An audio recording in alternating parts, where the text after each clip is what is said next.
Buen día para todos. Para hoy vamos a empezar a ver lo que son las raíces unitarias y las series no estacionarias. Entonces digamos que hasta ahora todo lo que hemos hecho, todo lo que hemos trabajado, han sido siempre con series que son estacionarias, ¿verdad? Series que son estacionarias. Lo cual, pues digamos que no representa ningún problema. Porque básicamente, dado que la serie es no estacionaria, nos dedicamos básicamente a elegir qué tipo de modelo debemos aplicar o qué tipo de modelo debemos desarrollar sin ningún problema, ¿cierto? Modelo que nos va a servir para qué? Para predecir, ¿no? Entonces, a través del correlograma, a través de la función de autocorrelación y a través de la función de autocorrelación parcial, que eran esos dos gráficos que mirábamos ya, podíamos establecer o darnos una idea más o menos de qué tipo de modelo era el que podíamos estimar a través de los criterios de información, el Schwarz o el Akaike, ¿verdad?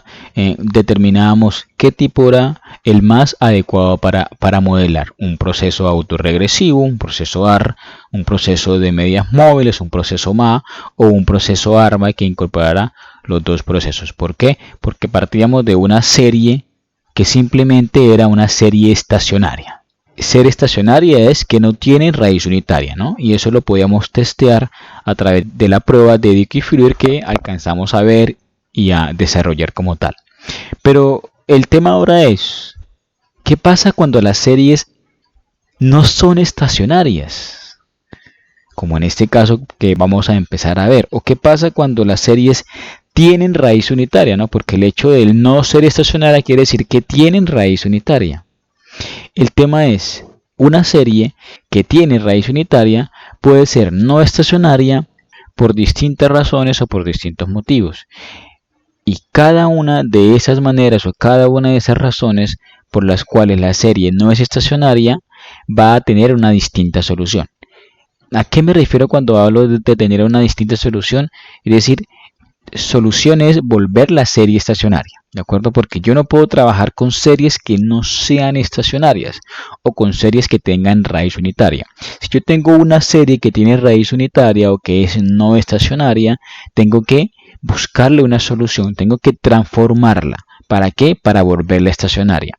Esa forma de volverla estacionaria, ese método que yo use para volver una serie que no es estacionaria, volverla estacionaria, va a depender de qué, de la razón o del motivo por el cual mi serie sea no estacionaria. ¿De acuerdo? Que puede ser porque tiene raíz unitaria o puede ser porque tiene alguno de los patrones de comportamiento, ¿cierto? De los que ya vimos hacia las primeras clases, ¿no? Tendencia, estacionariedad, ciclicidad, ¿de acuerdo? Entonces, por eso es sumamente importante determinar la razón por la cual mi serie es no estacionaria. Entonces, vamos a considerar el ejemplo más usado de una serie no estacionaria, que es el famoso, ya conocido por ustedes, paseo aleatorio o random walk. Esos procesos ya lo vimos en la última clase, ¿no? Y supimos cómo se estiman en IBIS, ¿de acuerdo? Entonces vamos a considerar en este caso un proceso autorregresivo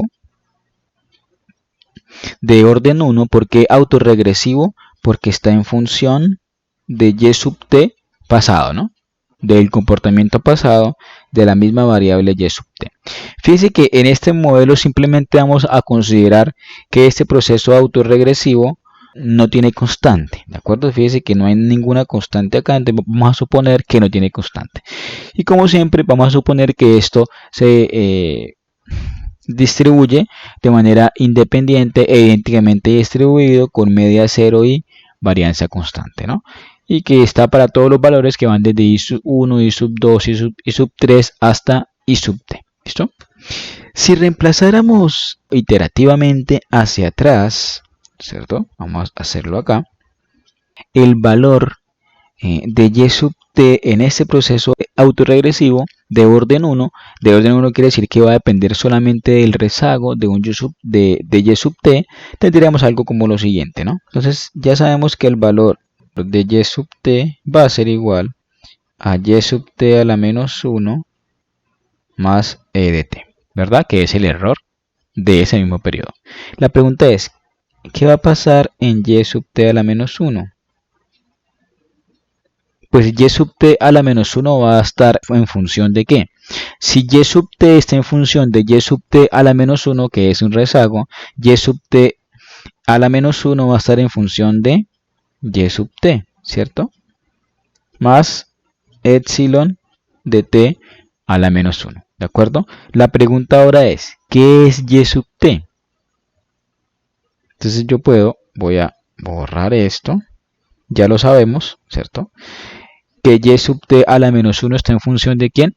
De y sub t. ¿Qué es y sub t? Pues y sub t es todo esto, ¿no? Es decir, es yt a la menos 1 más e de t, ¿cierto? ¿Más quién? Más el e de t a la menos 1. El e de t a la menos 1 del y sub t. Sigamos iterando hacia atrás. ¿Qué va a pasar en y sub t a la menos 2? ¿En función de qué va a estar y sub t a la menos 2? Pues va a estar en función de y sub t a la menos 1, ¿cierto? Porque es un rezago de él, pongámoslo por acá, más quién, más el error o el río blanco de y sub t a la menos 2, ¿cierto? Y entonces yt a la menos 1, pues será igual a todo esto, ¿no? Yt a la menos 1 más e de t más e de t a la menos 1. ¿De acuerdo? Más e. Y uno puede seguir así iterativamente haciéndolo. Y fíjese que al final yo puedo llegar a t menos k. Aquí va a tener un yt menos 1, que siempre va a ser el mismo, ¿de acuerdo? Fíjese que ese yt a la menos 1 es igual a este yt a la menos 1, porque siempre vamos a decir que y sub t está en función de ¿quién? Del mismo rezago de t. Y lo que se va a encontrar acá es una suma de todos estos errores, ¿cierto? Desde lt, ¿verdad? Hasta, en este caso, lt a la menos k, ¿de acuerdo? Et a la menos k.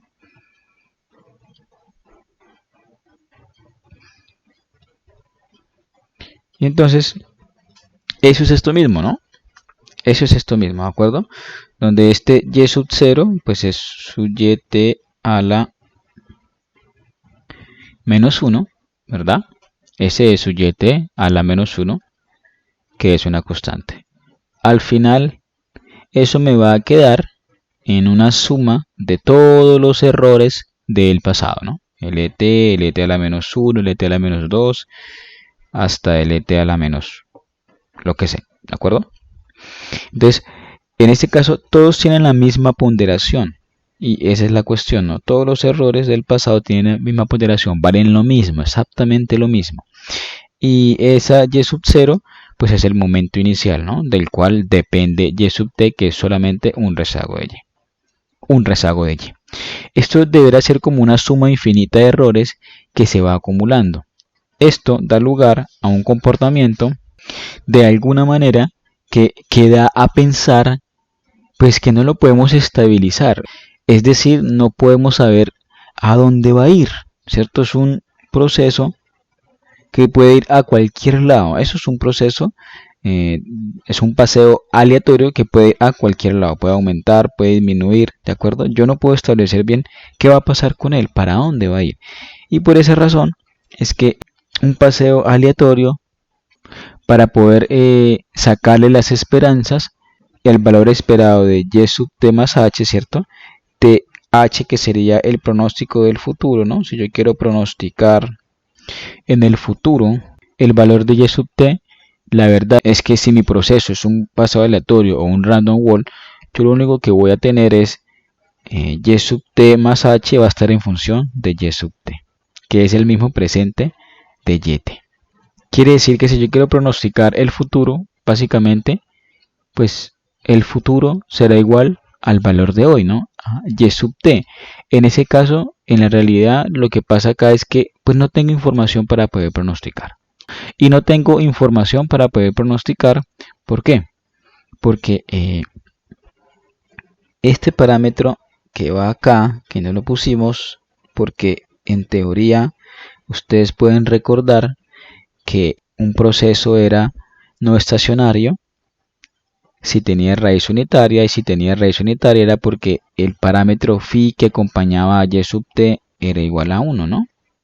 Si es igual a 1, pues no cumple con la regla de estacionariedad que la definimos hace como unas 2-3 clases, ¿cierto? Que el phi no tenía que ser igual a 1. Si es igual a 1 quiere decir que tiene raíz unitaria, ¿listo? Entonces, a estos modelos se les llama modelos o procesos que tienen raíz unitaria. Y de nuevo, ¿por qué? Porque este phi es igual a 1, ¿listo? Ese phi es igual a 1. Ese phi es el que acompaña al y sub t a la menos 1. ¿Qué pasa esto, no? De nuevo, es una serie que no sabemos para dónde va estos procesos o estos paseos aleatorios de un proceso autorregresivo sin constante. Ya lo hicimos la clase pasada, ¿verdad? Que hicimos de manera aleatoria estos paseos aleatorios, así como los ruido blanco. ¿Y por qué es un random wall? O sea, ¿por qué decimos que no es estacionaria? ¿Por qué tiene tendencia? ¿Por qué? Pues si uno mira las características estadísticas de esta serie, mira que el promedio es igual al valor de y sub t, ¿de acuerdo? Y fíjese que él va a estar en función de una serie de ruido blancos que no sabemos qué es. Pero sobre todo la varianza. La varianza no es constante, la varianza va a depender de t. La varianza va a ir creciendo cada vez que crezca la varianza de e sub t. ¿De acuerdo? Cada vez que se avance un periodo más, un periodo más, un periodo más, se va a ir aumentando la varianza del error. Entonces la varianza no va a ser constante porque va a depender de t, se va a multiplicar por t. Cada vez que se aumente el tiempo, pues la varianza va a ser mayor, ¿de acuerdo? Y eso va a hacer que no sea constante. Y pues eso es justamente lo que me permite concluir que mi serie es no estacionaria, es decir, no tiene una estructura clara y no es estable a lo largo del tiempo. Yo no puedo predecir absolutamente nada con este modelo. La no estacionariedad básicamente lo que significa es que mi proceso no revierte la media. ¿Listo? Que mi proceso no revierte la media y por lo tanto no es predecible. Otra alternativa de un paseo aleatorio, ya vimos un paseo aleatorio sin constante. Otra alternativa de un paseo aleatorio es agarrar el mismo proceso anterior y agregarle una constante, ¿de acuerdo? Una constante que en este caso será u. Entonces le ponemos una constante en vez de que sea igual a 0. Entonces vamos a tener una función expresada de esta forma, ¿no? Y sub t va a estar en función de la constante más y sub t a la menos 1 más e sub t, ¿cierto? Para todo t que va desde 1 hasta e sub t, y de nuevo se distribuye de manera idéntica e independientemente distribuida con media 0 y varianza constante. Pero como lo vamos a ver ahora, u en realidad no es tanto una constante, u en realidad es una serie, es una tendencia, perdón, es la tendencia de la serie que crece con el tiempo. Porque si uno dice, bueno, vamos de nuevo a hacer lo mismo que hicimos ahora, pero con este modelo. Entonces, ¿qué va a pasar?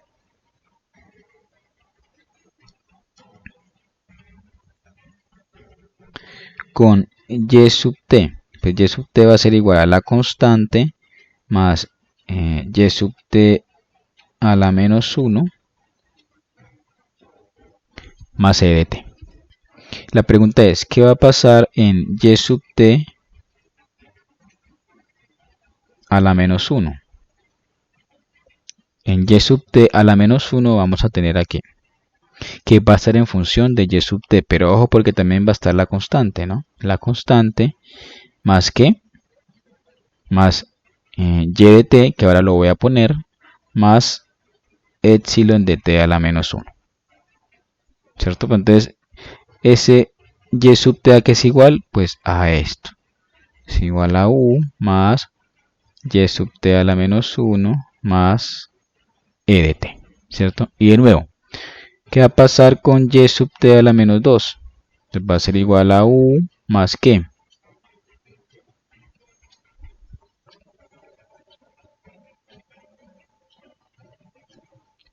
y sub t a la menos 1. ¿Y a qué es igual y sub t a la menos 1?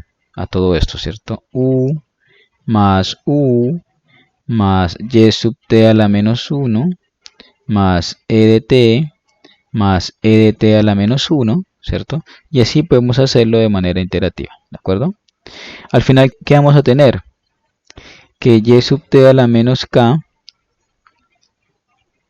va a ser igual a 1, 2, 3, a lo que sea, ¿cierto? A k o a t multiplicado por u, ¿de acuerdo? Porque vamos a tener muchas u, más y sub t a la menos 1, y de ahí viene toda la combinación de los errores del ejemplo de la vez pasada, ¿no?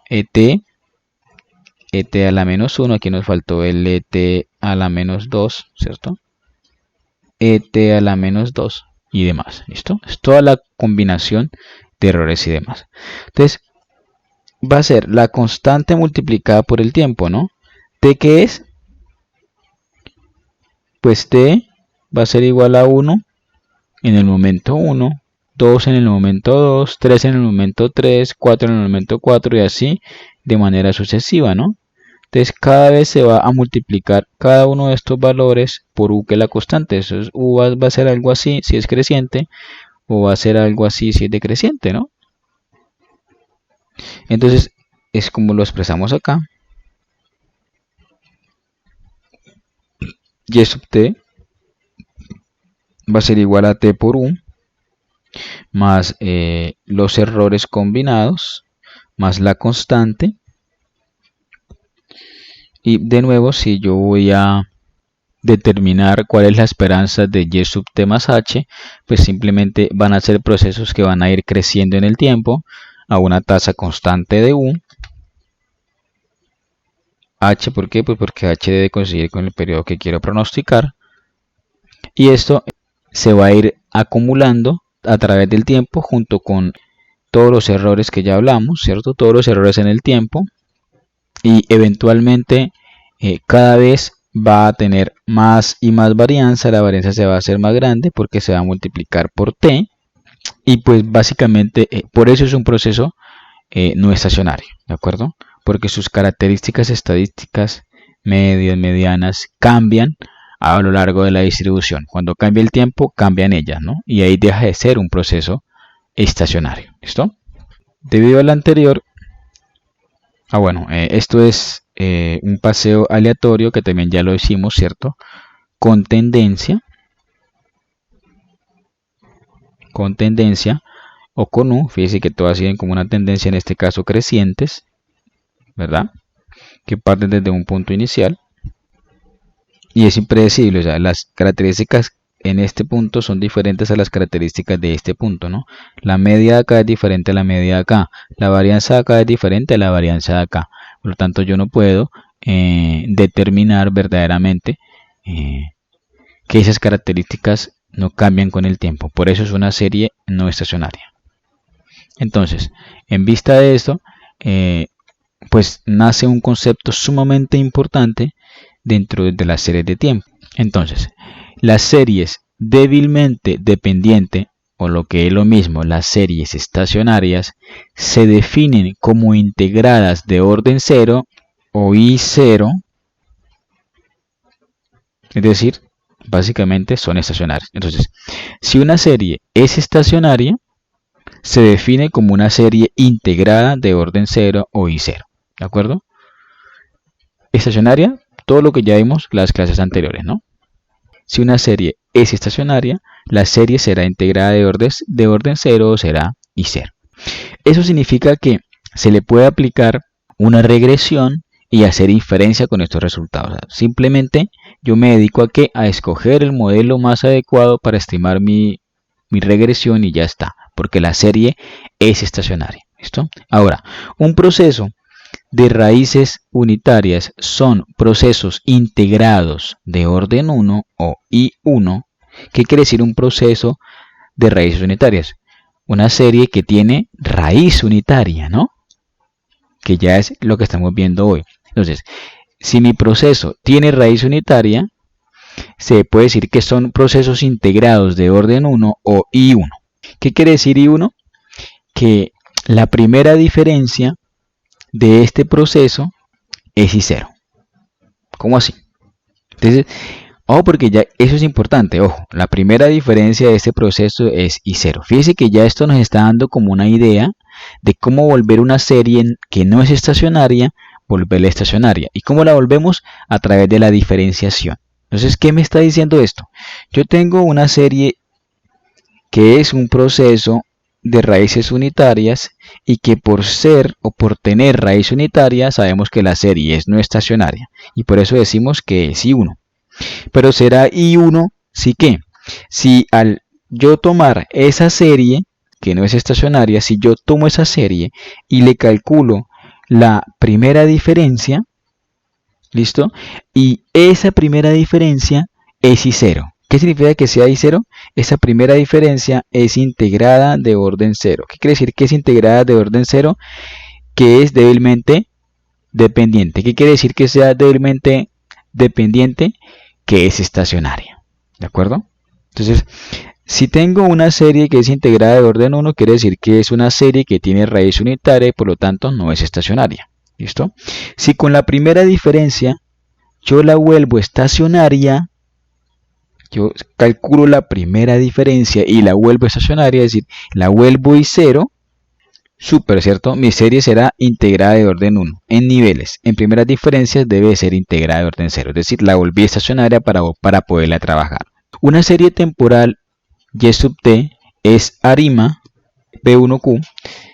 Recuerdan que vimos los modelos ARIMA, en donde P es el orden del modelo autorregresivo, Q del modelo de medias móviles y 1 que era la D, si no estoy mal, ¿cierto? Que era el orden de integración. Entonces mi modelo es ARIMA P1Q, en donde 1 es integrada. Si esa misma serie, al diferenciarla, ¿cierto? Al diferenciarla, ¿qué es diferenciarla? Tomar el valor actual y restarle el valor del periodo anterior, es un proceso ARMA PQ. Es decir, ya no estaría el I o el 1, ya no sería integrada. ¿Pero por qué ya no sería integrada? Porque mi serie fue diferenciada, ¿no? Entonces, si mi serie diferenciada ya no es integrada, es un ARMA, pues ya volví la serie estacionaria y puedo trabajarla, ¿listo? Generalmente las series son I0 o son I1, ¿de acuerdo? Es poco común encontrar una serie que sea I2. ¿Qué significa I2? Que tengo que diferenciarla dos veces para volverla estacionaria. Es poco común. Básicamente, ¿qué quiere decir todo esto? Primero, que si yo, por ejemplo, estoy trabajando con una serie, la tasa de inflación. Si yo, al hacerle la prueba de Dickey-Fuller y demás, para determinar si mi serie es estacionaria o no, porque recuerden siempre, para yo poder modelar en series de tiempo, las series deben sí o sí ser estacionaria. Entonces, si yo le aplico a esa prueba, a esa serie, la prueba de estacionariedad y me da que es estacionaria, que no tiene raíz unitaria, simplemente decimos que la serie es I0 y todo está bien, no hay que hacer ninguna transformación y elijo el modelo que voy a estimar. Pero si al aplicarle esa raíz unitaria o esa prueba, ¿cierto? Mi serie es no estacionaria, es decir, tiene raíz unitaria, mi serie tiene raíz unitaria, es decir, es no estacionaria. Entonces, ahí podemos decir que la serie es I1, es decir, está integrada de orden 1. De nuevo, yo tengo que volver la serie estacionaria para poderla trabajar. Entonces, una forma de volverla estacionaria es diferenciando la serie, ¿no? Es restándole el valor actual al valor anterior. Yo puedo volverla estacionaria de esa forma. Si al yo diferenciar la serie, le calculo otra vez la prueba de Dickey-Fuller sobre mi serie diferenciada y ahora sí me da estacionaria, ahora sí me da I0, pues yo puedo decir entonces que la serie es I1, ¿de acuerdo? Porque le apliqué una diferencia, la diferencié una vez para volverla estacionaria.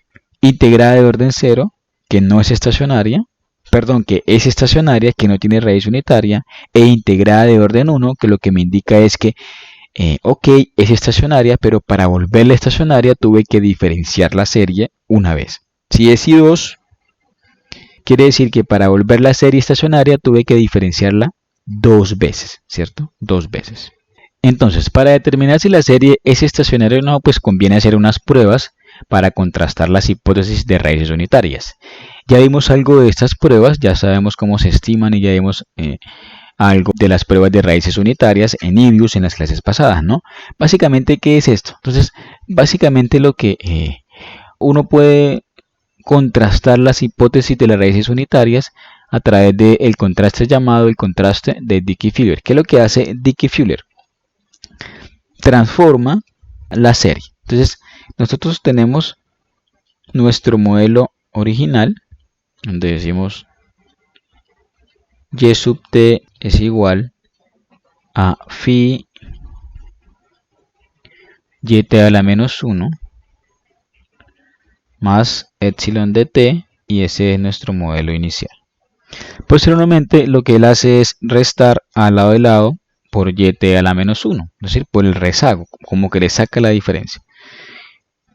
Entonces, resta al lado de lado por yt a la menos 1, y esto lo resta por yt a la menos 1, ¿cierto? Le va a restar. Entonces yo puedo reescribir esto diciendo que eso es igual a la variación de y sub t, ¿cierto? Al restar este con este, esto es igual a esto, ¿cierto? Entonces puedo sacar un factor común que me va a quedar phi menos 1 que multiplica a yt a la menos 1, y esto va a quedar tal cual, que es et. Y entonces yo puedo reescribir esto y decir phi a la menos 1, puedo reescribirlo como está ahí, que es como el teta, ¿verdad? Entonces ahora sí puedo decir que la variación de y sub t es igual a alfa 0 igual, aquí le hubiera podido poner la constante, no pasa nada. Ahí se la puse, ¿cierto? Alfa más teta yt a la menos 1, fíjese que es el mismo modelo, más edt. Entonces, lo que hace Dickey-Fuller es transformar nuestro modelo inicial en un modelo en diferencias. ¿Para qué? Porque es más fácil chequear. Recordemos que Dickey-Fuller sirve para chequear ¿qué? Para chequear si mi serie tiene raíz unitaria. ¿De acuerdo? Y si mi serie tiene raíz unitaria es no estacionaria. Pero cuando mi serie tiene raíz unitaria, cuando teta es igual a 0. O lo que es lo mismo, phi es igual a 1. Por lo tanto, es más fácil probar si teta es igual a 0 a que si phi es igual a 1. ¿De acuerdo? Entonces, lo que queremos probar de nuevo es fácil, es sencillo, es si esto, en este caso, es igual a 0. ¿De acuerdo? Es igual a 0. Entonces, para eso, este contraste de raíz unitaria pues construye estas hipótesis nulas, ¿no? Y me dice que teta es igual a 0 contra la alternativa de que teta es menor que 0. Básicamente la hipótesis nula lo que me está planteando es que mi serie tiene raíz unitaria, y si mi serie tiene raíz unitaria pues quiere decir que mi serie es no estacionaria. Esto lo que yo quiero es testear o probar la hipótesis nula a favor de la alternativa. Si yo rechazo la hipótesis nula, estoy diciendo que mi serie no tiene raíz unitaria, por lo tanto es estacionaria. Y si yo no rechazo la hipótesis nula, estoy diciendo que mi serie tiene raíz unitaria, por lo tanto es no estacionaria. ¿Listo? Y de ahí, digamos que hay una serie de contrastes adicionales para la prueba Dickey-Fuller. Uno puede incorporar un elemento como estos, que básicamente lo que hace es incluir rezagos que se van quedando en el tiempo. Esa es la prueba de Dickey-Fuller aumentado. Uno puede también incluir el tema de la prueba de Dickey-Fuller con tendencia, y básicamente ¿qué es? Pues es incorporarle un patrón de tendencia en este modelo, ¿cierto? Y en fin, uno puede incluir diferentes elementos dentro de mi serie para testear si la no estacionariedad se debe a la tendencia, se debe a que tiene raíz unitaria y demás, pero al final lo más importante es que todos estos modelos, ¿cierto? Todas estas estimaciones van a estar dentro del contraste de raíces unitarias, ¿de acuerdo? Eso es lo más importante de todo esto, que todo va a estar enmarcado dentro de ese contraste. Ahora vamos a ver cómo o a recordar como una parte práctica de estos contrastes de raíces unitarias en IBIUS. Bueno, y volviendo a utilizar la misma base que usamos en clases pasadas de la inflación y del IPC, vamos a empezar mirando la inflación, vamos a seleccionar tanto la inflación como la variable t que me indica el tiempo. Vamos a abrirlo como un grupo, vamos a abrir una gráfica de líneas básicamente.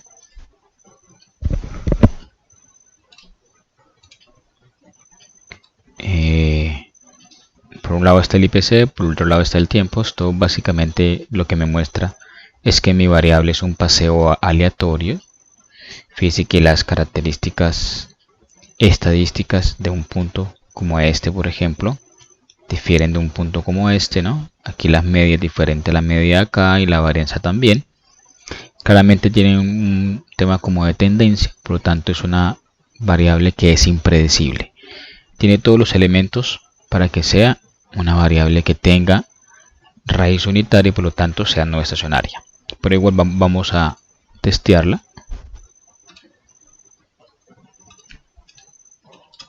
La abrimos, ¿cierto? View, por acá dice Unirod Text. Y vamos a escoger el primero que sale, que es el decay filler aumentado. Entonces fíjense que aquí tenemos varias opciones y son los diferentes modelos que ya hemos hablado, ¿no? Una serie puede tener raíz unitaria, porque sí. Puede además tener un componente de intercepto, puede tener un componente de tendencia de intercepto. ¿Listo?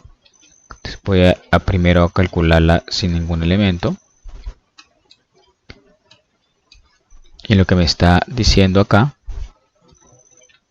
es que mi valor t es más grande que cualquiera de estos valores.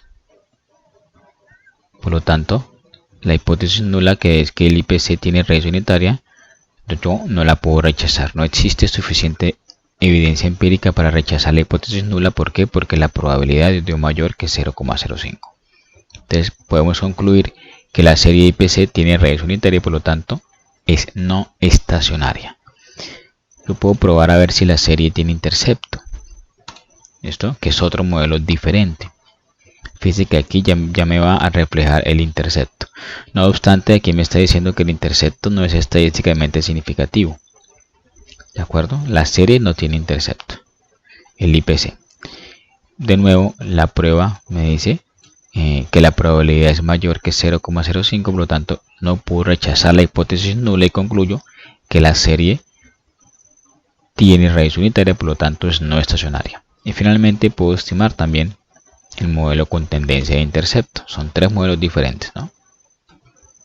Y aquí evidentemente vemos que primero hay una relación entre la tendencia y el intercepto, porque ahora el intercepto sí es significativo y la tendencia también es significativa al 10%, ¿no?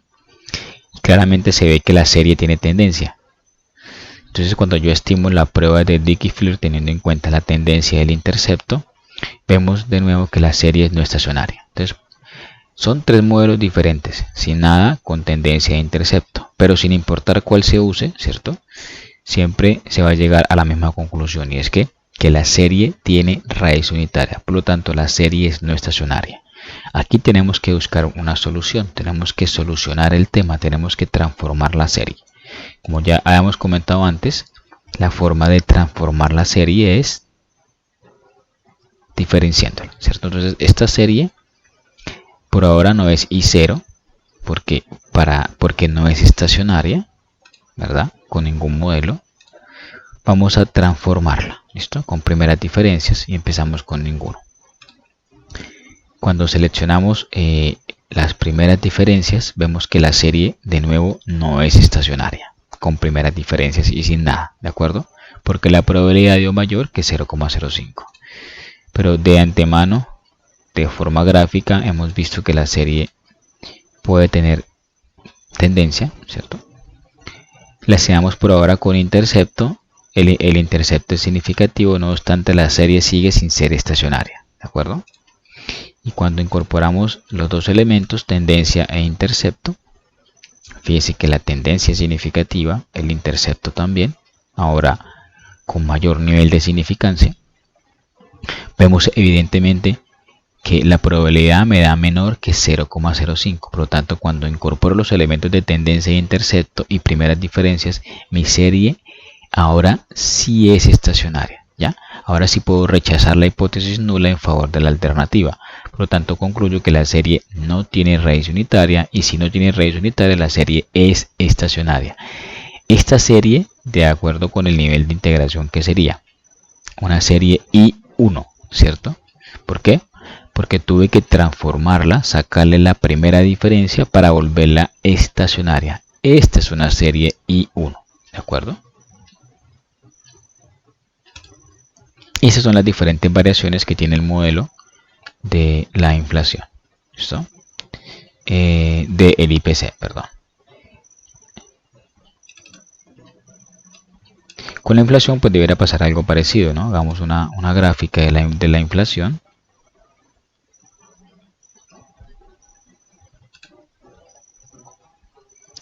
Parece un poco menos un poco más predecible, parece que es ruido blanco, es decir, que no es random walk o no es paseo aleatorio. Es decir, parece que es ruido blanco, y si es ruido blanco es estacionaria porque no tiene raíz unitaria. Sin embargo, vamos a testearlo.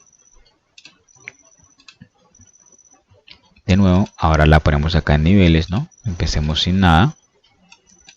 Resulta que la probabilidad es mayor que 0,05, no la podemos rechazar. Intercepto, y con intercepto, que es significativo, ¿cierto? Tenemos que la probabilidad es menor que 0,05. La serie con intercepto no tiene raíz unitaria, la serie es estacionaria, por lo tanto esa es una serie I0, ¿cierto? En niveles, no hubo necesidad de transformarla. De nuevo, el orden de integración es I0, por lo tanto mi serie es estacionaria. Puedo predecir. Con el IPC, cuando estaba en niveles sin transformarla, no podía predecir, ¿no? Era una serie impredecible. Cuando la transformo en primeras diferencias, de hecho la primera diferencia es parecida a la inflación como tal. Recordemos que la inflación es la tasa de crecimiento del IPC. Ahí ya son más o menos comparables, sin ser lo mismo, pero son más o menos comparables. Entonces ya el IPC diferenciado pasa a ser I1 y la inflación pasa a ser I0, ¿de acuerdo? Podemos mirarla con tendencia de intercepto. Y bueno, el intercepto no es significativo, pero igual jalonado por la tendencia no es significativa, pero igual jalonada por el intercepto, ahora es significativa. ¿Listo? De nuevo, mi serie de la inflación es I0. No tuve necesidad de transformar la serie para volverla estacionaria, a diferencia del IPC, que sí tuve que hacerlo. ¿De acuerdo? Tuve que transformarla en primeras diferencias para que fuera estacionaria. ¿De acuerdo? Bueno, entonces volviendo a la presentación, es importante resaltar que una serie que no es estacionaria, no solamente no es estacionaria porque tenga raíz unitaria, como ya lo veníamos hablando, ¿no? La no estacionariedad puede verse a diferentes motivos, y de ahí la importancia de identificar cuál es el motivo por el cual la serie es no estacionaria. ¿De acuerdo? Es muy importante identificar eso. Una de las razones por las cuales una serie no puede ser estacionaria, además de la raíz unitaria, es porque tiene tendencia. ¿De acuerdo? Es porque tiene tendencia. Ya hemos hablado de la importancia de distinguir si una serie que no es estacionaria lo es porque no tenga tendencia o porque tenga raíz unitaria, ya que si la serie que no es estacionaria es por tendencia, pues uno puede descontar la tendencia y no tiene necesidad de diferenciar la serie, porque cuando uno diferencia una serie, está de una u otra forma perdiendo información, porque está perdiendo un año, que es el año inicial, ¿no? Pues siempre es recomendable no perder información, y con la diferenciación se pierde información. ¿Listo? Entonces, muchas series de tiempo, como ustedes lo habrán podido evidenciar, pues tienen problemas de tendencia, ¿no?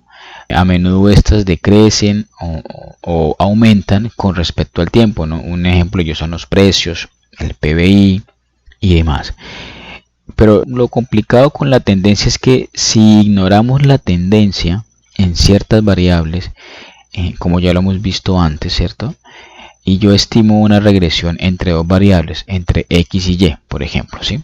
y juntas tienen problemas de tendencia. Entonces, si yo estimo una regresión con estas variables que tienen problemas de tendencia, pues lo más probable es que la relación que se genere entre ellas no sea una relación real, sino que sea una relación espuria, ¿no? Y estaría estimando lo que ya ustedes conocen, que es una regresión espuria entre dos variables y demás. Es decir, es una relación que viene dada por la tendencia misma, porque las variables tienen tendencia implícita, y no por la relación de causalidad entre las dos variables. ¿Cómo determinar si la no estacionariedad es por tendencia o no? Entonces, digamos que la prueba de Dickey-Fuller a uno le puede permitir contrastar esto, ¿no? Porque uno puede primero controlar o determinar o estimar, más bien, ¿cierto?, la prueba de Dickey-Fuller controlando por tendencia, es decir, descontando el efecto de la tendencia. Y si la serie es estacionaria, pues quiere decir que una vez controlada por la tendencia, pues este problema se mitigó en cierta medida, ¿no? Por ejemplo, miremos el tema de la inflación de nuevo. Tenemos la inflación, recordemos que hemos testeado la raíz unitaria sin nada, por ejemplo, ¿cierto? Sin controlar por tendencia de intercepto, y que me estaba diciendo acá que la serie, que dado que la probabilidad es mayor que 0,05, la serie tiene raíz unitaria, por lo tanto la serie no es estacionaria, ¿de acuerdo? Pero ojo, ahí está implícito constante y tendencia. Si yo controlo por tendencia de intercepto, vemos que la serie se vuelve estacionaria. Entonces, ojo, la no estacionariedad estaba siendo causada ¿por qué? Por la tendencia e el intercepto, porque aquí controlé por estos dos componentes, ¿cierto? Bueno, aquí la tendencia no es significativa aparentemente, pero controlé por los dos, ¿cierto? Y la serie se me volvió estacionaria. Entonces, aquí con Dickey-Fuller me puedo dar cuenta que la no estacionariedad de esa serie, de la serie inflación, era causada por la constante y por la tendencia. Esa es una forma. Ahora, ¿cuál es la intuición detrás de todo esto, no? Entonces, vamos a suponer que tenemos una gráfica, ¿cierto?, que tiene tendencia, claramente, ¿verdad?, pero que también tiene raíz unitaria, es decir, tiene un componente que se comporta así, ¿cierto? Es impredecible, por así decirlo. Continuamos con la tendencia, pero es impredecible, pero tiene tendencia. No sabemos hacia dónde va, ¿verdad? A veces sube, a veces baja, pero igual tiene tendencia. Esta no estacionariedad, muy seguramente esta serie será no estacionaria, ¿cierto? Esta no estacionariedad se va a causar, además de que la serie tiene tendencia, se va a causar porque la serie tiene raíz unitaria. Entonces aquí muy seguramente voy a tener que diferenciar para volver la serie estacionaria, ¿cierto? Para volver esta serie que es I1, I0, I1, I1, I1, volverla I0, ¿cierto? Volverla estacionaria. Tendré que transformarla en diferencia. Pero también puede pasar este caso. Tengo tendencia, pero tengo una serie que oscila alrededor de ella. ¿Listo? Sí, tiene tendencia, va aumentando, pero la serie es estable. ¿Sí? La serie es estacionaria, pero tiene tendencia. Aquí solo tengo que controlar por la tendencia, solo tengo que quitarle la tendencia a la serie para volverla estacionaria. ¿Listo? No es necesario diferenciarla para volverla estacionaria, simplemente quitando la tendencia la puedo volver estacionaria, como el ejemplo de la inflación. ¿Listo? Entonces la solución es diferente, ¿no? La solución para este modelo es diferente que para este modelo. Entonces hay varios tipos de tendencia determinística. Vamos a suponer que U representa o es una serie de ruido blanco porque es el error, ¿cierto? Y delta me indica la tendencia como tal. ¿Listo? Entonces vamos a suponer que esto me va a representar esta serie y el tema es que mi serie tiene una tendencia lineal. Eso es una tendencia lineal, ¿de acuerdo? Eso es un valor que aumenta de 1 en 1 respecto al tiempo. Entonces, ¿cómo solucionamos esto? cómo separamos la tendencia de una serie que tiene tendencia y que a causa de que tiene tendencia es no estacionaria y quiero volverla estacionaria. Eso lo hago pues corriendo una regresión con respecto a la tendencia. Ya hemos visto hacia las primeras clases, ¿recuerdan? Que para evitar el tema de la regresión espuria, pues yo incorporaba una tendencia en mi estimación y se me corrige el problema.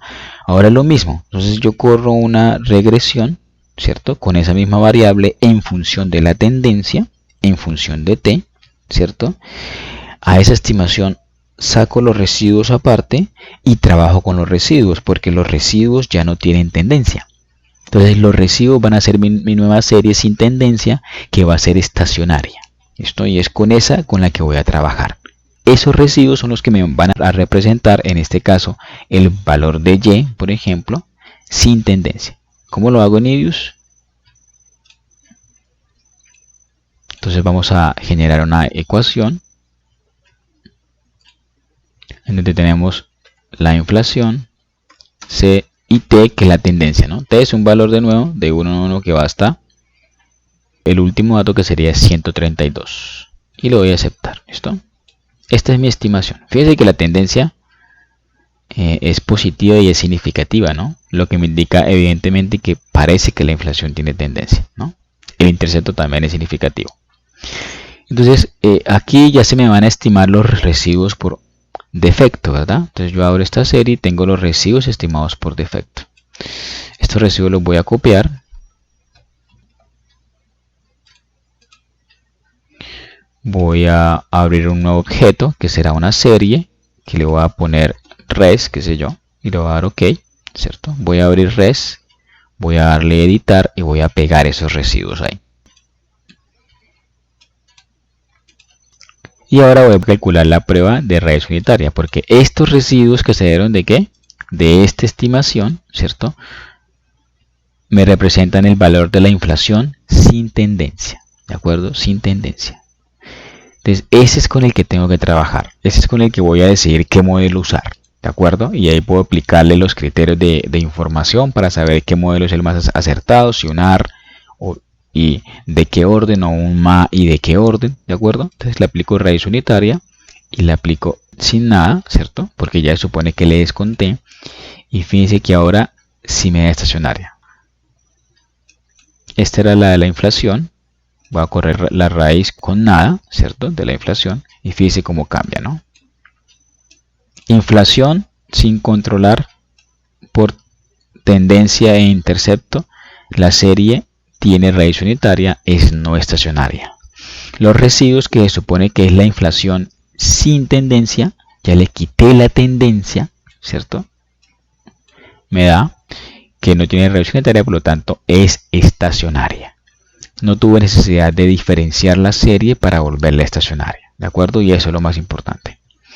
Entonces, como les decía, hay varios tipos de tendencia. Puede ser tendencia lineal, ¿de acuerdo? Es cuando está en función de t solamente.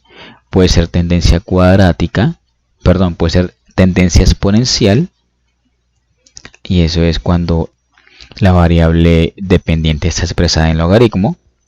Y puede ser una tendencia cíclica, ¿cierto?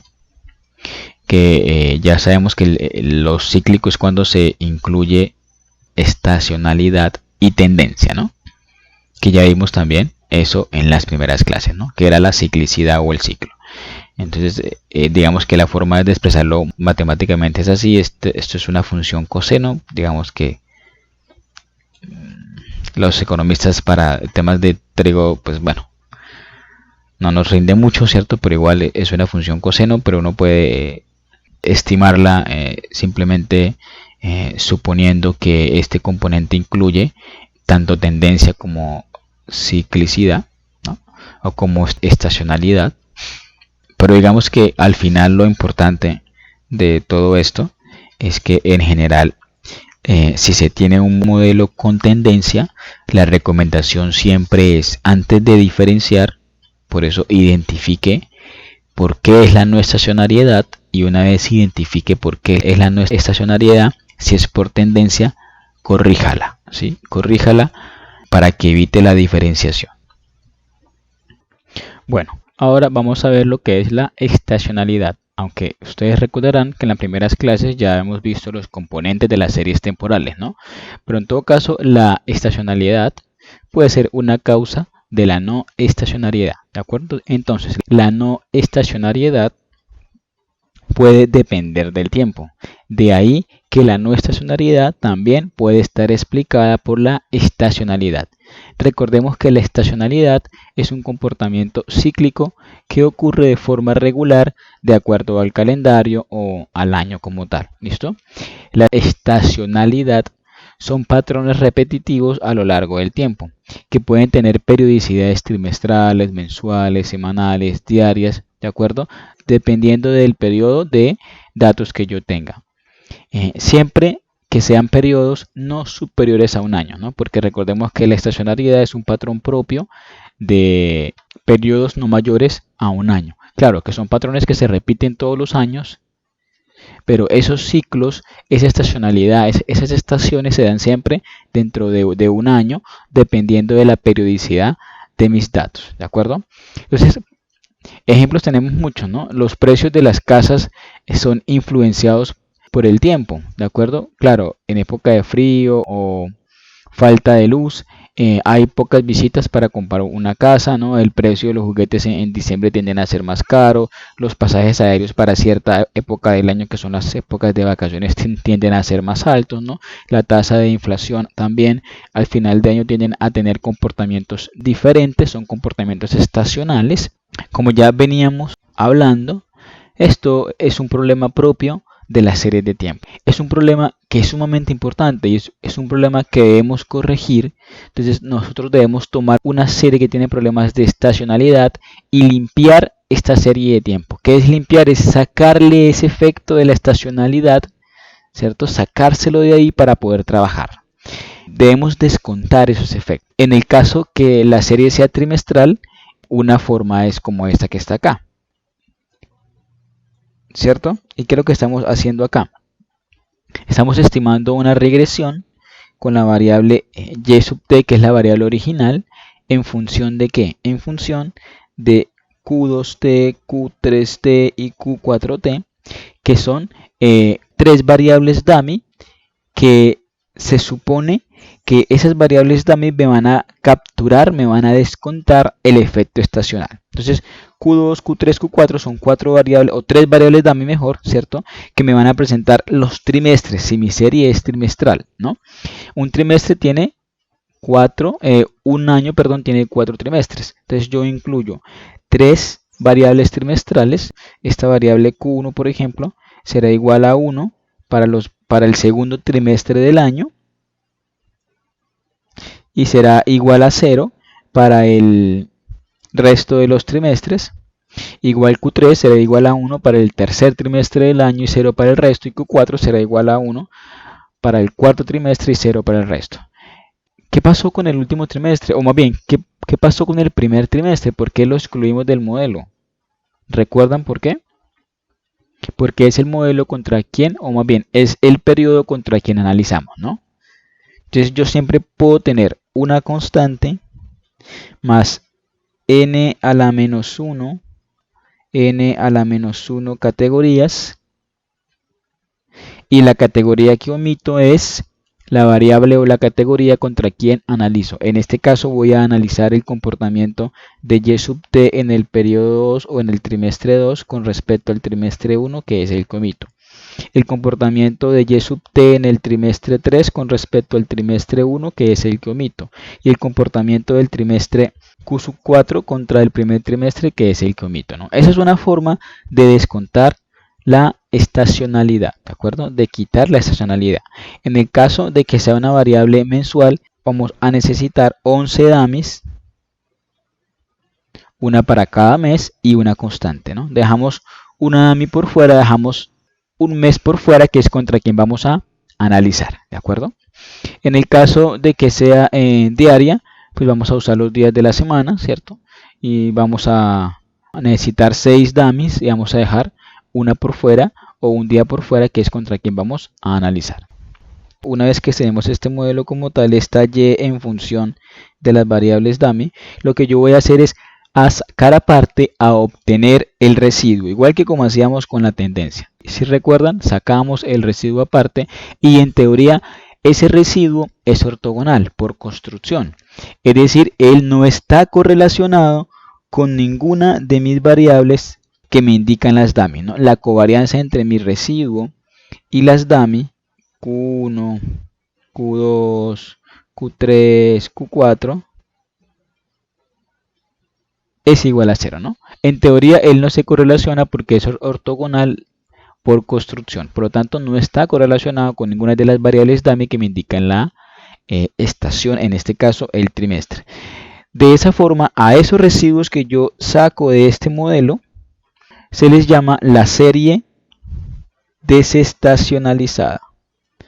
Desestacionalizada. Esa es la serie desestacionalizada, es la serie a la cual se le descontó la estacionalidad, ¿cierto? Y es la serie con la que yo trabajo. Esos residuos que yo obtengo de ahí es la serie con la que yo voy a trabajar. Y de nuevo, esta es una forma que se usa para desestacionalizar una serie. Esto es una de las formas que existen. Muchas veces conviene trabajar con series, o casi siempre conviene trabajar con series desestacionalizadas, ¿cierto? Para capturar cuál es el verdadero comportamiento de una serie. Pensemos, por ejemplo, en que estamos analizando el PIB. Y uno puede suponer erróneamente, si no trabaja con el PIB desestacionalizado, uno puede suponer que el PIB del trimestre 2 creció o está creciendo más rápido que el PIB del trimestre 1. El tema es que esto puede ser un indicador o una conclusión mentirosa. ¿Por qué? Porque pueda que siempre en los segundos trimestres del año el PIB siempre crezca, por las razones que sea, porque dependemos de X producto especialmente y ese producto termina su cosecha durante el segundo trimestre del año y ahí es donde se vende. Entonces uno puede suponer eso, o puede suponer erróneamente que la tasa de desempleo en diciembre está bajando y que se debe a un comportamiento bueno de la economía, pero no, resulta que todos los diciembre el desempleo siempre baja. Por las dinámicas propias del mercado, el desempleo siempre baja. Entonces, siempre es bueno desestacionalizar la serie para cuando yo vaya a sacar conclusiones como esta, no crea que es por el mercado, no, porque en este caso es simplemente por la estación, por el comportamiento regular de la serie, porque siempre pasa lo mismo, pero no es porque la economía vaya mejor o no. Otra forma de quitar la estacionalidad es hallando la diferencia anual periodo a periodo. Es decir, si yo tengo, por ejemplo, el PIB de abril del 2020, yo puedo hallar la diferencia o una forma de desestacionalizar una serie es hallando la diferencia con respecto al mismo periodo del año pasado, con respecto al PIB de abril del 2019.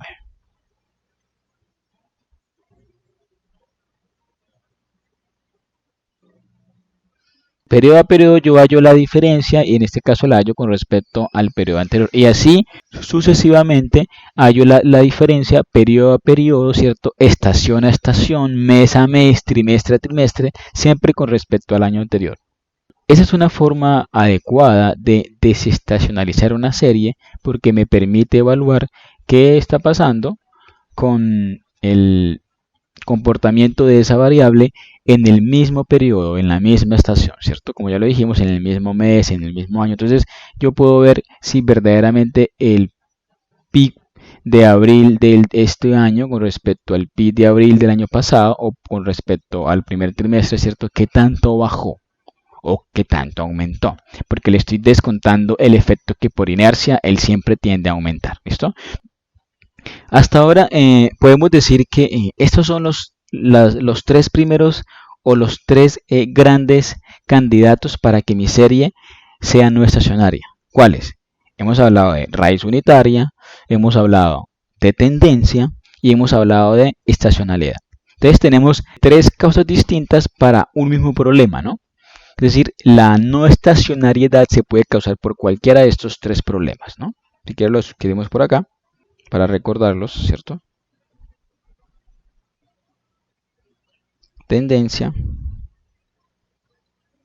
estacionalidad, raíz unitaria.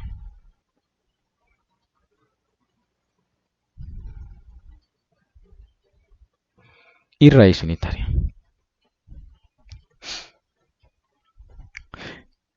Si la serie tiene tendencia, toca sacarle la tendencia, no estimar un modelo con la tendencia, sacar los residuos y trabajar con el residuo, ¿no? Porque el residuo es el que tiene mi variable sin tendencia. Lo mismo hacemos si mi modelo tiene problema de estacionalidad, ¿no? Estudiamos un modelo con las variables que me indican las estaciones del tiempo, sacamos los residuos y trabajamos con los residuos. Pero si mi modelo tiene raíz unitaria, nos toca ¿qué? Diferenciar la serie, ¿no? Y es trabajar con la variable diferenciada o con la serie diferenciada. Y no trabajar con la serie de niveles.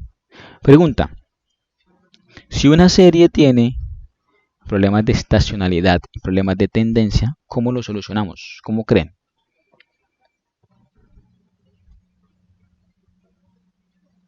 Entonces, lo que hay que hacer es estimar el modelo con los dos patrones. Es decir, incluyendo, vamos a suponer que es trimestral de nuevo,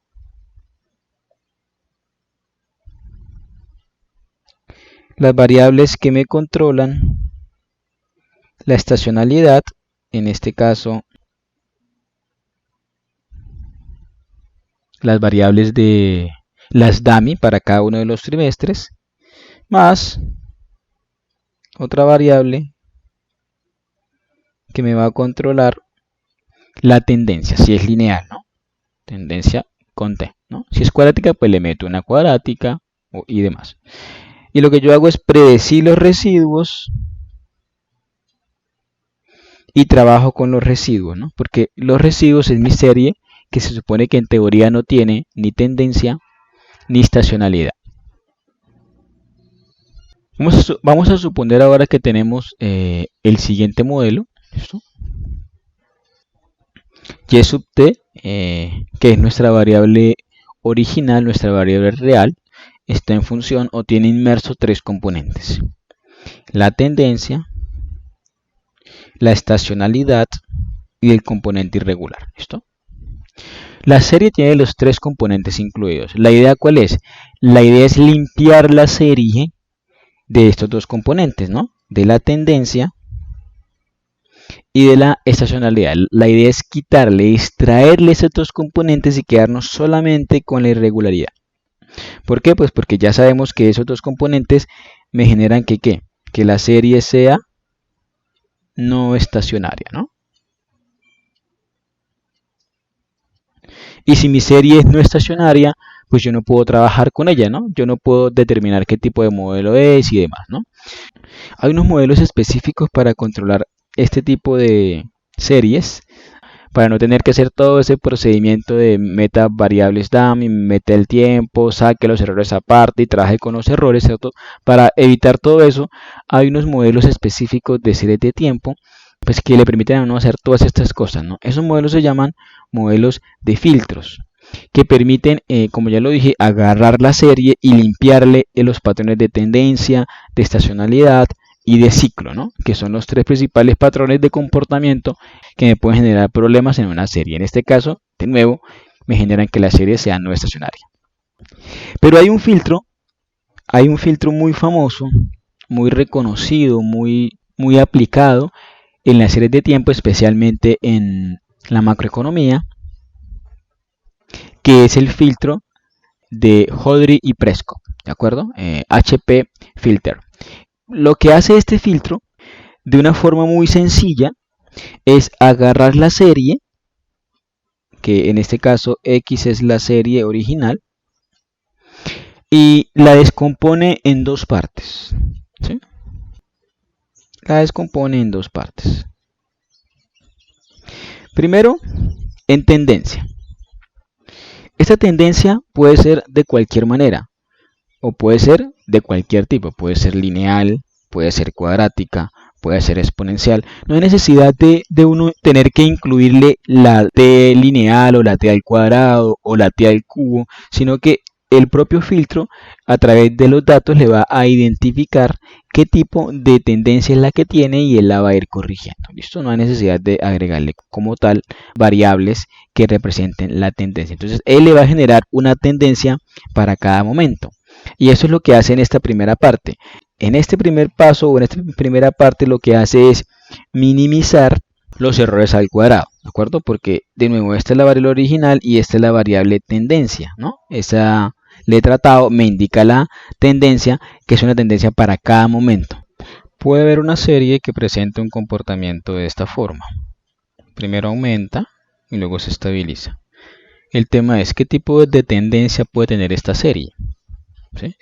Aquí puede ser lineal, pero aquí ¿qué es? Entonces lo que hace el filtro de Houdry y Prescott cuando estima la tendencia es estimar una tendencia para cada punto. Una tendencia para este punto, por ejemplo, otra tendencia para este punto, ¿no? Él va construyendo la tendencia a medida que la distribución o a medida que el comportamiento de la variable X va cambiando. Entonces en esta primera parte lo que hace es minimizar los errores al cuadrado.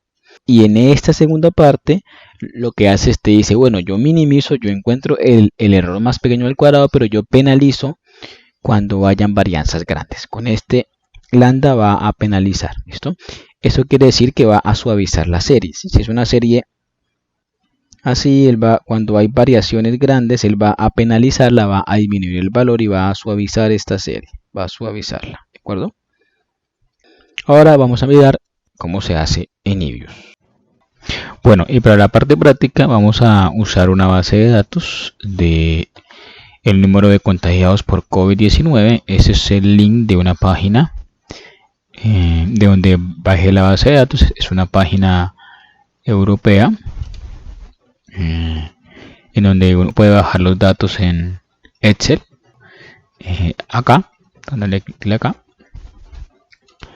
Y contiene información actualizada diaria para todos los países de número de contagiados y número de muertos por COVID-19. Entonces bajen los datos y van a sacar solamente los datos para Colombia. Cuando ustedes descarguen esta base de datos, él le va a descargar los datos para todos los países, pero ustedes solamente van a filtrar y van a sacarlos para Colombia. Lo van a subir en un Word file. Ustedes van a bajar algo así. Listo, y aquí lo van a filtrar para Colombia, como lo hice yo ahí. Y van solamente a pasar el número de casos y el número de muertes. Y van a agregarle esta variable adicional. Yo no la tenía, o sea, perdón, la base no la traía, entonces van a agregar esta variable que va a ser el tiempo o el número de datos. Entonces desde que se empezó el primer caso en Colombia, que fue el 7 de marzo, hasta hoy que estoy haciendo el video, 5 de julio, tenemos un total de 117 observaciones o de 117 periodos. Entonces van a estimar eso, pero entonces tienen que estimarlo, tienen que calcular el tiempo a la inversa, ¿no? Diciendo que ese es el primero, ¿no? El 7, luego el segundo, luego el tercero. Entonces van a empezar, van a contar cuántos hay. Ya sabemos que hay 117 y van a empezar a jalar esto, ¿no? 117 y ahí 117 menos 1 y así lo van a bajar con la fórmula. Al final van a copiar el tiempo, los casos y las muertes en otra hoja, ¿cierto? Como esta. Y van a ordenar esto. Le van a dar por aquí ordenar, y ahí está ordenado, pero por acá le dan filtro ordenar y lo ordenan por tiempo de menor a mayor, como está ahí, ¿listo? Para que él se los invierta, ¿no? Y finalmente van a crear las dummy de los días de la semana, porque esta base de datos es diaria, entonces tenemos los días de la semana de lunes a domingo, ¿no? Simplemente la dummy lunes va a ser 1 para todos los lunes, ¿sí ven? Y 0 para todos los demás días. Martes va a ser 1 para todos los martes y 0 para los demás días. Y así de manera sucesiva, ¿de acuerdo? Miércoles, jueves y viernes. Yo lo que hice fue poner aquí lunes simplemente. Y él ya lo tomó como una fecha y lo jalé. ¿Listo? Y aquí filtré de acuerdo a lo que necesitaba y fui reemplazando por ceros y por unos. Entonces voy a llevarme estas tres variables. más todas las dummies de tiempo. ¿Listo? Y he construido un archivo Word file como este. ¿Listo? Entonces tenemos el número de casos, el número de muertos y las dummies, ¿no? Lunes, martes, miércoles, jueves, viernes, sábado, domingo, y la base de datos que me muestra por defecto la constante y el residuo, ¿no? Entonces, por si alguien quiere actualizar estos datos, quiere bajar bases de datos actualizadas, pues lo puede hacer en ese link que está ahí en la presentación. Uno puede mirar estos casos, puede mirar el tiempo, puede mirar los muertos, ¿cierto? Y puede mirar todas las dummies, como ya las vimos.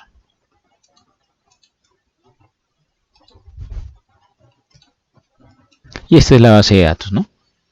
Para todos los periodos de estudio, ¿no?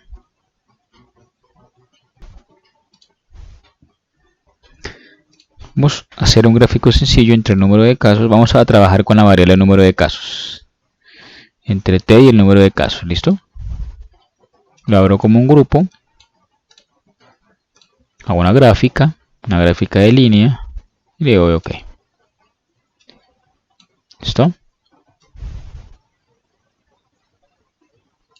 Ese es el gráfico que nos muestra el número de contagios desde el caso número 1 hasta o desde el día 1 hasta el día 117, que es lo que llevamos de contagiados desde el primer día en Colombia, ¿no? Entonces digamos que la serie empezó muy bien, empezó de forma aplanada, pero por acá después fue creciendo más o menos suavemente, pero por acá se registra, porque a partir del dato más o menos 70-80 se empieza a registrar como un crecimiento mucho más pronunciado, mucho más exponencial. Si ven, eso tiene como un patrón como de tendencia cuadrática o exponencial. Por lo tanto, es un gran candidato para que tenga tendencia, ¿no? Y por defecto, pues para que sea no estacionaria. Entonces uno dice, bueno, ¿cómo podemos descontar la tendencia o descontemos la tendencia en estas series? Entonces uno puede decir, pues vamos a estimar una regresión entre casos y t, ¿no? Open as equation, y uno dice, voy a estimar una regresión con la tendencia simple o con la tendencia lineal. Y esa es mi regresión. Tengo mis residuos que ya se crearon acá automáticamente. Entonces voy a sacar esos residuos aparte y voy a ponerle por acá. Voy a objects, generar series, y voy a decirle quiero que me genere ese residuo, ¿no? Más bien, que es el primer residuo lineal, igual a reset. ¿Listo? Y le doy OK. Y se va a generar la variable resi1, que en teoría son mis residuos, ¿no? ¿Esto en teoría qué es? Esto en teoría es la variable de contagios sin tendencia, pero ojo, sin tendencia lineal. Yo puedo hacer ahorita una gráfica entre casos y tendencias para ver si la tendencia se asemeja o no. Lo voy a hacer aquí con líneas y símbolo. Sería algo así, ¿no? Fíjese que, bueno, aquí no se visualiza muy bien. Así grande. Porque eso es una tendencia lineal, ¿no? Entonces al cabo, claro, es que aquí ya vamos en 4000 contagios diarios. Y lo máximo que llega a esto es a 117, o sea, por acá, ¿no? A una décima parte del 1000. Entonces, eso es una tendencia lineal. Entonces, claramente que se ve que mi serie de contagios no se ajusta para nada a la tendencia lineal, ¿no? Ella está muy por debajo de ella. Entonces, puede ser una tendencia cuadrática, por ejemplo, ¿no? Entonces, vamos a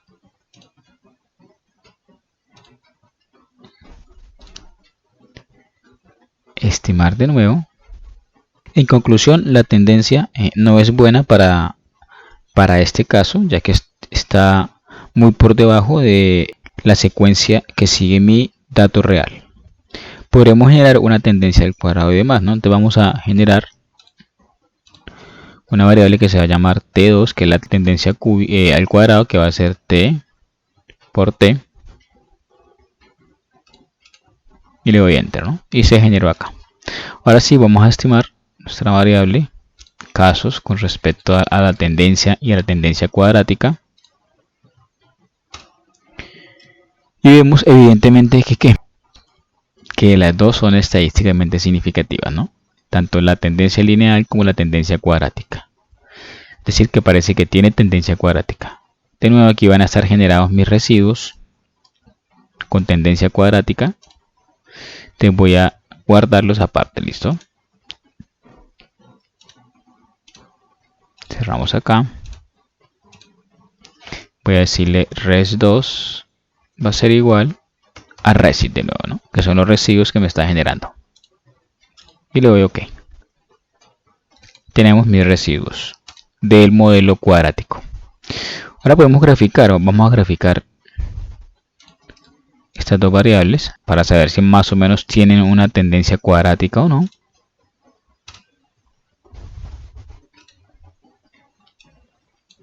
Y pasa esto, ¿no? La azul es la tendencia cuadrática, la roja es los casos reales, ¿no?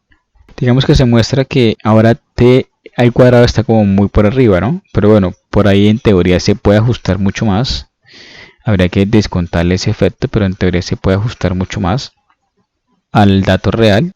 Y entonces tenemos que descontarle esta tendencia a mi serie, ¿no? Tenemos los residuos con respecto al tiempo.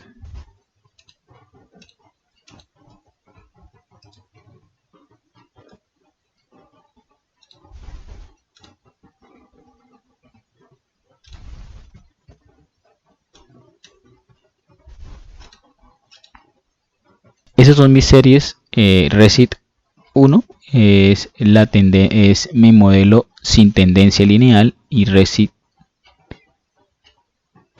aquí lo saqué. Resid 2 igual, creo que va a dar igual, ¿cierto? Resid 1 Resid 1 Resid 2.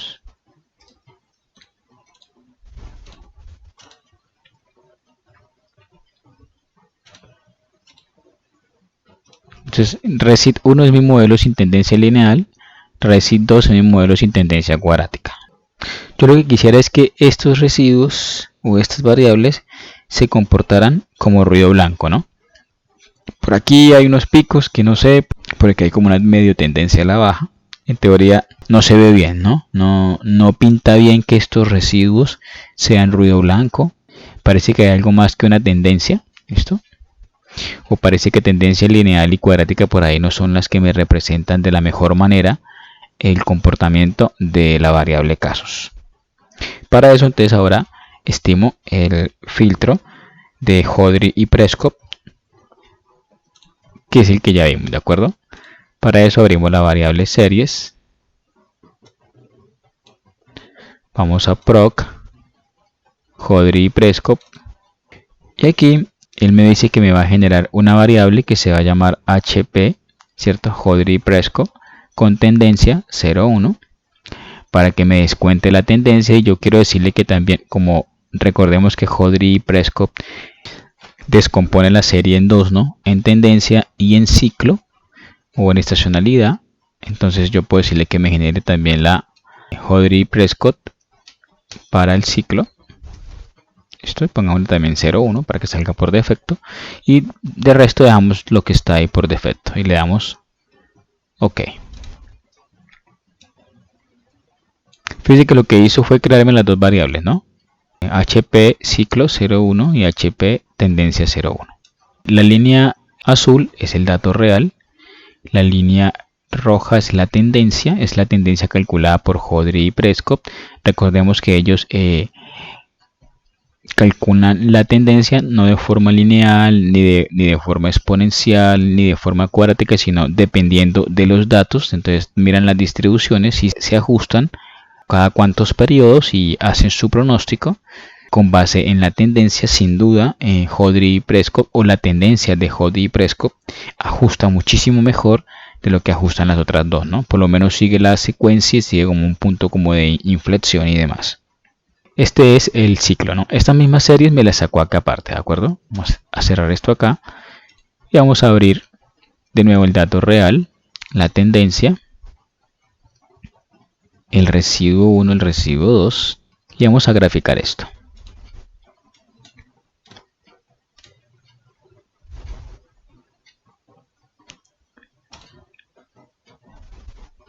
Y esto es, ¿no? La línea azul de nuevo es el dato real. La línea verde es la tendencia, es la estimación del modelo descontando la tendencia lineal. La línea negra es la estimación de los casos descontando la tendencia cuadrática, y la línea azul es descontando la tendencia calculada por Hodry y Prescott, ¿no? Claramente, de nuevo, observamos que la línea roja, ¿no?, que Hodry y Prescott, o la tendencia calculada por Hodry y Prescott, se ajusta muchísimo mejor a lo que es mi modelo. Por lo tanto, cuando yo le descuente la tendencia a ese modelo, va a ajustar muchísimo mejor, ¿no? En teoría debiera ajustar muchísimo mejor. Eso con respecto a la tendencia. Suponiendo que mi modelo tiene tendencia, como evidentemente se ve que lo tiene. Ahora veremos a ver si la serie o cómo me modeló el ciclo, ¿no? Tomamos HP ciclo, que fue la que me creó Hodry y Prescott, de nuevo con base en los recibos, ¿no? Recib 1 y Recib 2. Y lo graficamos. Hodry y Prescott, que es la azul, de nuevo está más centrada en 0, ¿no? Esa es la idea, con media 0, ¿no?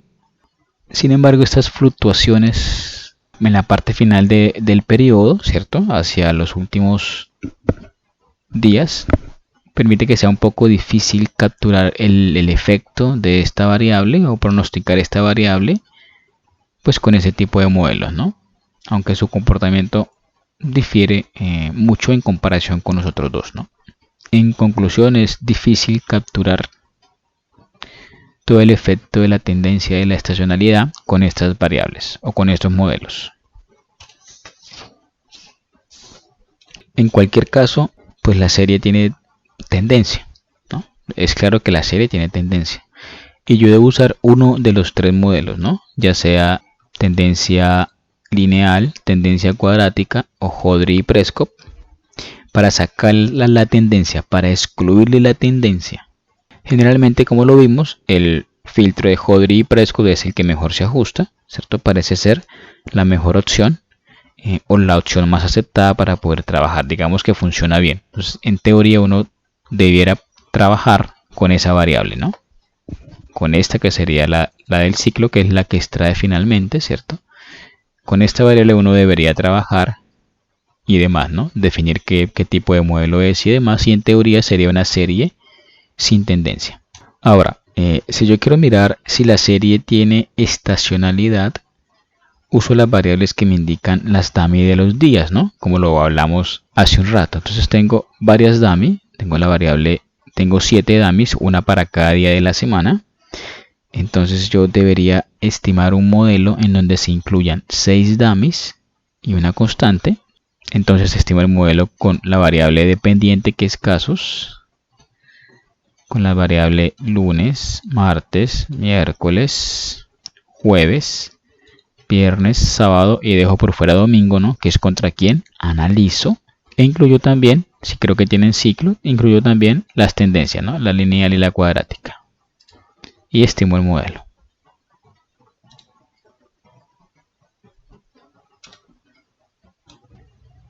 De nuevo, las tendencias siguen siendo significativas, como lo hemos mirado. Pero generalmente los días de la semana no son significativos, ¿no? Con excepción de el jueves, que es estadísticamente significativo, lo que me indica que el jueves hay un componente estacional, ¿no?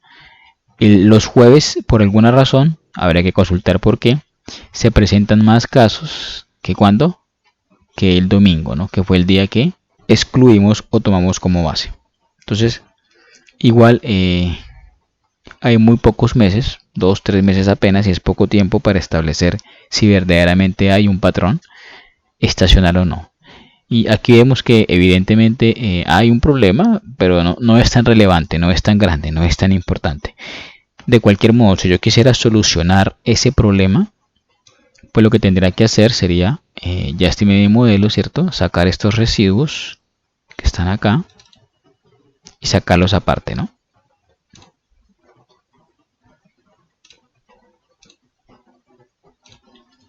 Vamos a llamarlos resi de estacionalidad.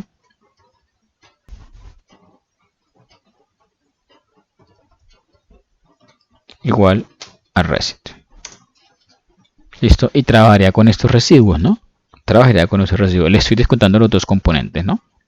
Estacionalidad y tendencia. Así es como descuento tendencia y estacionalidad. Y ya mi serie puedo trabajar con ella, ¿de acuerdo? Puedo trabajar con ella. Entonces, todo esto que hemos visto hasta ahora, por un lado vimos las series estacionarias y ahorita en este video que vimos las series no estacionarias. Todo eso se resume en algo, es como una secuencia de pasos, pero todo se va a resumir en algo llamado la metodología Botzi-Yenki, que básicamente ella me indica como un resumen de todo esto que hemos hecho. De nuevo es como una secuencia de pasos que se suelen hacer para hacer la estimación. Entonces ya antes creo que les había también hablado muy poco sobre esto, pero ahora sí, en el próximo video vamos a resumir todo esto porque de nuevo la metodología Botzi-Yenki es como un resumen de todo esto que estamos haciendo, es como la agrupación de todo esto, es como darle como una secuencia, como unos pasos, ¿verdad? Y vamos a resumir todo eso en lo muy conocido ya, como les dije, que se llama la metodología Botzi-Yenki. ¿Ok? Buen día.